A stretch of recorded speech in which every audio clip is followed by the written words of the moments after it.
Hai guys, hari ini aku sama Farah udah ketemu. Aku mau spill dikit, kita hari ini mau ngebahas tentang bahasan tugas. Soalnya kita besok mau presentasi. Bukannya kita mau bahas proposal ya? Bukannya aku udah bilang di chat ya kita mau ngebahas. Aku kira proposal. Loh, kenapa jadi salah paham? Hai, perkenalkan namaku Helen Purnamasari dari Prodi Ekonomi Syariah semester 7. Tadi kalian udah lihat cuplikan kalau orang nggak paham sama apa yang kita bilang. Berarti komunikasinya nggak efektif dong. Kalian mau tahu gimana cara komunikasi yang efektif? Yuk ikutin. Jadi, secara sederhana, komunikasi yang efektif itu adalah bagaimana cara kita menyampaikan pesan kepada orang lain dengan orang lain tersebut benar-benar paham dengan apa yang kita bilang, tanpa ada salah paham, tanpa ada salah tafsir, dan juga kita bisa mendapatkan respon yang kita inginkan.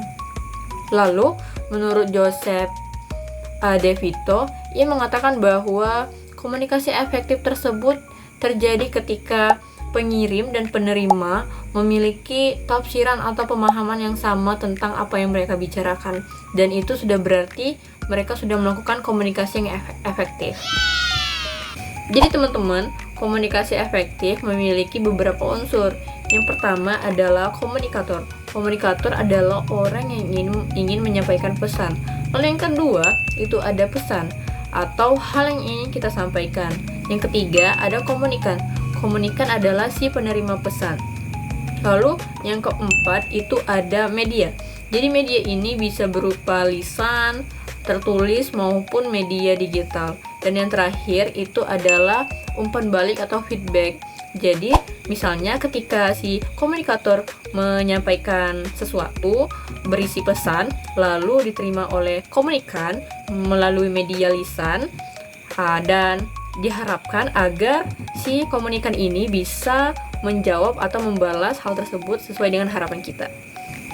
Lalu, gimana sih kita bisa mengetahui apakah komunikasi ini udah efektif?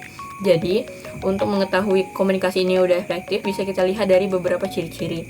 Yang pertama, pesan yang kita sampaikan itu jelas dan mudah dipahami. Lalu yang kedua, kita tetap sopan dan harus menghargai lawan bicara.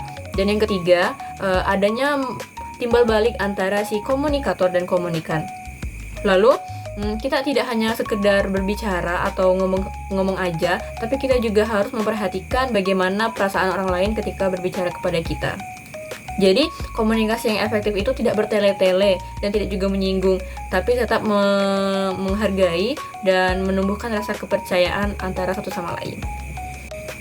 Namun, dalam komunikasi pasti memiliki beberapa hambatan. Yang pertama itu ada hambatan fisik, atau kalau kita via telepon bisa jadi hilang sinyal ataupun suaranya terlalu bising. Lalu yang kedua itu hambatan psikologis. Psikologis itu bisa berupa kita masih malu-malu ataupun ada merasa takut kayak orang gak bakal paham sama aku. Terus bisa jadi kita juga sedang lagi posisi emosi. Lalu juga terhambat dalam bahasa. Ketika kita menggunakan bahasa yang terlalu rumit, orang juga bakal susah memahaminya.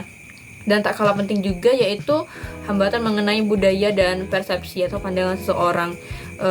Setiap kita berbicara, belum tentu orang tersebut langsung memahami bahwa itu baik atau buruk. Maka dari itu, kita perlu belajar bagaimana komunikasi yang efektif agar tidak adanya terjadi kesalahpahaman di antara kita. Nah, lalu bagaimana sih agar komunikasi berjalan secara efektif? Ada 5 poin utama. Yang pertama itu kenali bagaimana lawan bicara kamu, lalu gunakanlah bahasa yang mudah dipahami oleh dia. Yang kedua, dengarkan secara aktif. Bukan hanya mendengarkan, tapi kita juga harus memahami apa yang ia sampaikan. Yang ketiga yaitu adalah gunakan postur tubuh dan ekspresi wajah yang mendukung pada saat berbicara. Lalu yang keempat, berikan feedback atau umpan balik agar komunikasi terasa hidup dan dua arah. Lalu yang kelima, kita harus mengontrol emosi pada saat berbicara. Karena kenapa? Orang lebih sering melihat kita bagaimana kita menyampaikan hal tersebut daripada apa yang kita sampaikan. Dan yang terpenting, dalam komunikasi itu harus jujur dan terbuka, karena kejujuran dapat membangun kepercayaan dalam komunikasi.